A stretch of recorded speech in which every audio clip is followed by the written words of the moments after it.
Bonjour et bienvenue sur la chaîne des créateurs de monde, je m'appelle Greg et aujourd'hui on va parler diffusion, distribution de bande dessinée, alors un domaine qui peut s'appliquer également, je dirais, à l'édition de livres en général, avec une actualité qui est la colère des libraires BD contre le groupe MDS.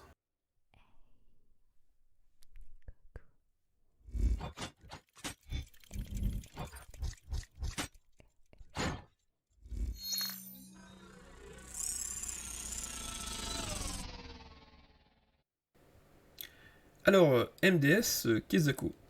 MDS est une filiale du groupe Média Participation. Alors, Média Participation, c'est Dargaud, c'est Dupuis, c'est Lombard, c'est Cana, et bien d'autres maisons d'édition. Alors c'est un distributeur, enfin le MDS est un distributeur, et il distribue entre 30 et 40% de tout ce qui est bande dessinée en France. Donc c'est quand même quelque chose de relativement important. Un petit point pour parler de la différence entre diffuseur, distributeur, ça peut paraître un peu flou, surtout si vous ne connaissez que le côté éditeur et libraire.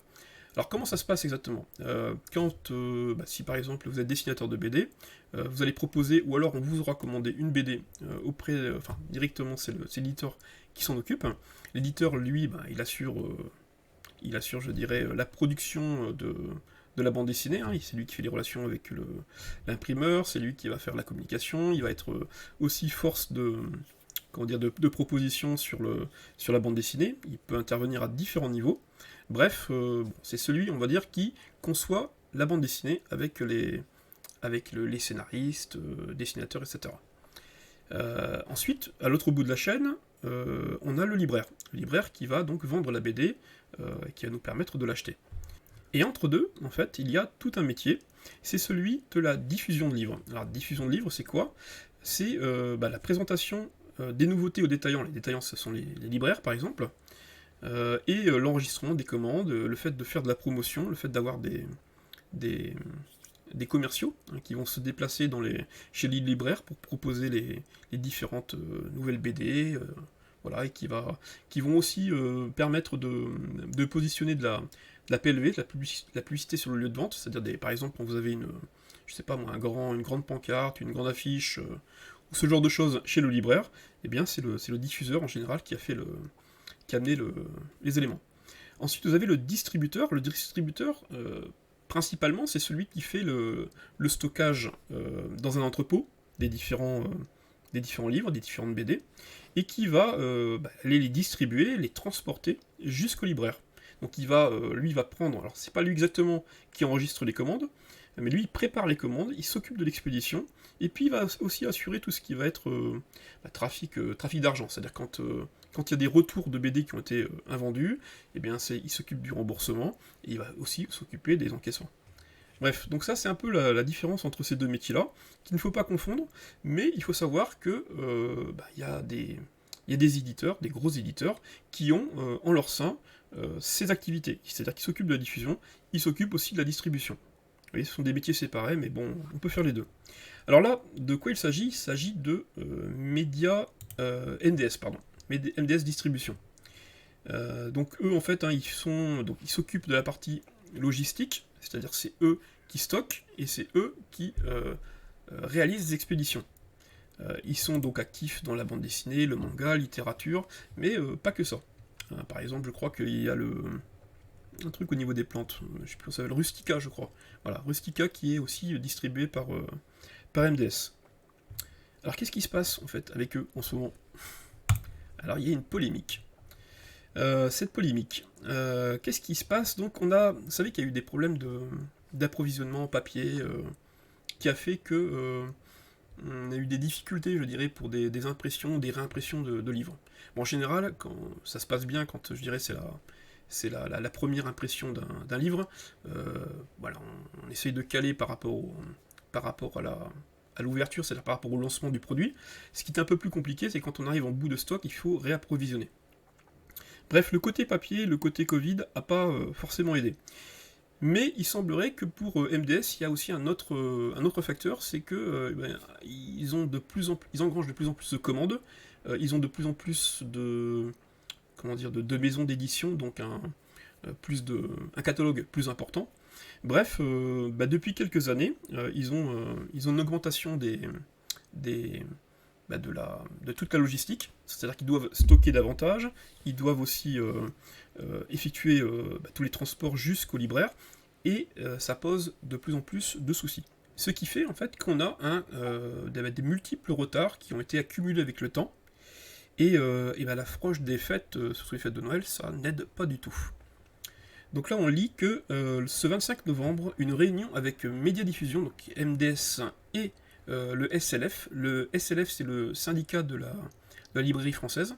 Il y a eu donc une réunion pour parler de ces problèmes et aussi parler de quelque chose qui a été mis en place récemment et qui a beaucoup choqué les libraires. Alors, les éléments qui ressortent, principalement, la situation vire au cauchemar pour tout le monde, c'est ce qu'on lit ici. Ils ont demandé à chaque... ils ont effectivement annoncé qu'il n'y aurait plus de commandes... il n'y aurait plus de... Si un libraire commande moins de 3 exemplaires d'une bande dessinée, eh bien la commande ne sera pas prise en compte. Mais pire que ça, apparemment tout ce qui est antérieur, alors je crois que c'est en novembre même, ces commandes-là ne seront pas honorées. Alors vous dites novembre, on est presque fin du mois, comment ça se fait que c'est pas déjà honoré? Justement, c'est qu'il y a un gros retard en ce moment. Alors, on pourrait se dire, oui, tout le monde est dans le même bain, je vous ai parlé des difficultés d'impression, d'approvisionnement de papier, etc. Mais si on prend d'autres distributeurs comme Hachette et Flammarion, eux, ils ont conservé des délais de livraison très corrects, avec quelquefois, comme c'est indiqué ici, 1 ou 2 jours de retard, ce qui est pas énorme. C'est pas 30 jours de retard, ou carrément des choses qui sont annulées. Alors, c'est un gros problème, parce que s'ils s'entendent pas, là, les libraires n'ont pas forcément envie de prendre 3...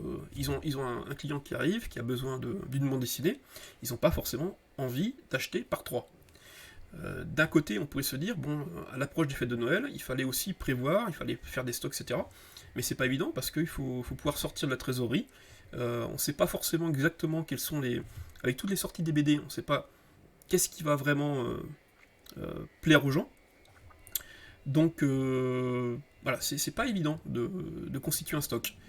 Là, on a unanimement les libraires le clament, nous ne manquons pas de livres à proposer. Alors ça, c'est ce qu'il faut faire attention côté MDS, c'est que le libraire, lui, il est force de proposition, c'est-à-dire que il va conseiller le lecteur, ça peut être les parents qui se demandent qu'est-ce qu'ils vont acheter pour Noël, qui vont dire mon fils aime bien la science-fiction, je vais vous proposer telle ou telle BD. Donc eux, ils sont capables de réorienter. Et s'ils n'ont pas envie, parce qu'ici ils savent qu'ils ne pourront pas acheter la BD auprès du distributeur, enfin s'ils ne pourront pas la recevoir, forcément ils vont rediriger vers d'autres maisons d'édition qui ont d'autres distributeurs. Donc c'est ce qu'annoncent en fait les libraires, c'est que il ne s'agit pas de substituer, mais d'orienter vers une autre offre. Ce n'est pas un baril de lessive qui remplace un autre, c'est notre métier de pouvoir proposer des alternatives, particulièrement dans ces conditions. Alors, là je lis procédé scandaleux. Là il y a vraiment quand même un clash. En ce moment, on va voir un petit peu ce qu'en dit le syndicat le SLF, le syndicat de la librairie française, mais ça s'est pas joué de façon très... ils se sont pas encore entendus pour le moment. Là par exemple on nous annonce que Goldorak, c'était le ça y est, le nom m'échappe, c'est Kana, donc c'est forcément distribué par MDS aussi, qui a fait un gros carton, ce qui était prévisible, puisqu'il y avait une belle annonce au début, puis c'est un beau produit au final. Les libraires qui l'ont plus en stock, ils peuvent pas le commander. Ils peuvent pas le commander, et ce qui est un peu, je dirais, ce qui fait un peu mal, c'est de voir que là, si je vais sur Amazon, j'ai cherché Goldorak, a priori, vous voyez, un numéro 1 des ventes dans la BD, c'est que ça marche bien, il est en stock. Alors Amazon, lui, là en stock. Est-ce que c'est Amazon qui l'a, je suppose, hein, qui ont fait des stocks d'avance. Je sais pas du tout comment ça se passe à ce niveau-là, mais bref, il y a un avantage par rapport aux libraires qui, eux, ne peuvent pas prendre les commandes. C'est ce qui est indiqué ici, hein. Mais comme je vous l'ai indiqué, comme épuisé, donc impossible de le commander à l'unité, ou même par 3 exemplaires, quoi. Même s'ils voulaient s'aligner sur ce que leur demande MDS, eh bien, ça, pour certaines BD, ça passe pas du tout. Alors, qu'est-ce qu'on nous dit? Bon, pas de pénurie de papier, je vous en ai parlé avant. Des délais de livraison de 4 semaines. Et bah oui, forcément, hein, s'ils se mettent à commander maintenant, l'ouvrage, ils l'auront pas pour Noël. Et donc, ça serait une grosse déception pour les personnes qui commandent. Qu'est-ce qu'on nous dit? En regard de l'importance de l'augmentation de titres vendus, pour moi, cela tient de la faute de gestion. Alors ça, c'est parce que on nous dit que les délais se sont aggravés avec le temps, et que c'était quelque chose qui était prévisible. Donc on incrimine MDS de ne pas avoir su prévoir cette augmentation.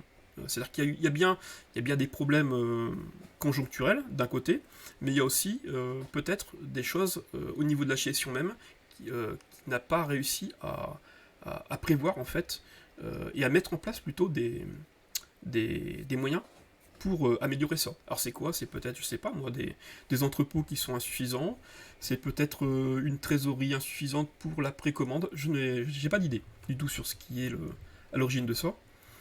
Mais bon, le problème est bien là, quoi. Comme si nous, en librairie, n'avions pas mis en place des nouveaux stockages, etc. Bah oui, parce que le libraire aussi, il essaye de faire face. Mais c'est pas comme il dit, là, Patrick Corbet, la logistique est leur problème, donc le problème de MDS, celui de nos équipes, donc celui au niveau des libraires, c'est de vendre des livres. S'ils sont habitués effectivement à pouvoir acheter à l'unité, ou acheter en petite quantité, sans avoir besoin de prévoir trop en avance, voilà, c'est pas du jour au lendemain, on change pas sa manière de fonctionner. Certains libraires refusent de prendre... Ah oui, aujourd'hui, bon voilà, on en est là. Certains libraires refusent de prendre toute nouvelle commande, y compris pour les nouveautés de janvier. Là, on est passé un peu aux hostilités. Aux hostilités dans le sens où, si on gâche un peu aussi ces fêtes de Noël, il y aura des répercussions pour la suite. Alors, il y a eu des demandes, hein. C'est-à-dire que là, on a ici quelque chose d'un petit peu plus précis. Alors, je vais agrandir un peu la fenêtre, pour vous voyez mieux. Donc ça, c'est ce qui avait été demandé par MDS, hein, qui avait dit à partir de toutes les commandes passées depuis le 9 novembre seront annulées, si ils sont inférieurs à 3 exemplaires. Et il y a eu une réunion qui s'est passée le 23 novembre et qui a pas abouti à grand chose. Et les demandes en fait c'était de dire voilà, on voudrait que vous honoriez les commandes à l'unité, d'une part. On voudrait aussi que, alors parce que je vous ai dit qu'il y avait des retards pour les expéditions, c'est-à-dire la réception chez le libraire des BD, mais il y a aussi un problème, c'est les retours. Quand il y a un retour d'une BD est réalisé, a priori, c'est pas remboursé tout de suite. Donc, et ça veut dire un trou pour la trésorerie du libraire. Donc ça, il demandait un crédit immédiat pour les retours, saisi à partir de novembre. Après 30 jours d'échéance supplémentaire pour tout ce qui est réapprovisionnement des stocks. Ah oui, parce que c'est un peu aussi, il y a des choses un peu différentes entre tout ce qui va être... quand vous achetez la première fois votre premier stock à la sortie de la BD, et ensuite, au fur et à mesure que vous l'écoulez, vous faites de la réapprovisionnement, donc c'est ce qu'on appelle les rassorts. Alors par contre, les 30 jours d'échéance supplémentaire, je ne sais pas forcément à quoi ça correspond. Si vous connaissez, mettez-le dans le commentaire, ça peut être utile. Et puis demander effectivement des points de remise, puisque ça pose des problèmes pour Noël, ça veut dire qu'il y aura des préjudices. Et donc ils ont demandé une sorte de négociation pour avoir une remise complémentaire. Je crois que c'était 2%, je ne sais plus où je l'ai lu. C'était 2% de plus. Alors, qu'est-ce qu'on nous dit encore dans ces conditions, SFF s'entend pas... Ah oui, voilà, donc c'est ici. La surremise annoncée de 2% en janvier est une remise en cascade qui ne concerne que les offices et pas le rassort. Bref, ça n'a pas du tout... MDS n'est pas en mesure de répondre à ça. D'ailleurs, s'ils ont fait le coup des 3 livres au lieu d'un, a priori, c'est peut-être pour améliorer, je pense, tout ce qui va être transport. Peut-être qu'il y a aussi des difficultés liées au transport, j'en sais rien. Mais en tout cas, c'était une de leurs réponses à ces lenteurs, à ce délai, pour pouvoir fournir les différents livres. Voilà, donc ça c'est quelque chose, bon, on le voit dans la BD ici. On va voir comment l'affaire évolue avec les semaines. J'espère que vous ne ferez pas partie de ceux qui ont commandé une BD et qui ne la verront pas arriver au sapin de Noël. Donc voilà, on avait traité dans les créateurs de monde numéro 7 de tout ce qui était auto-édition de romans, et puis on avait beaucoup parlé du rôle des éditeurs, pardon. Également de tout ce qui était, on parlait des distributeurs, diffuseurs, quel était le rôle.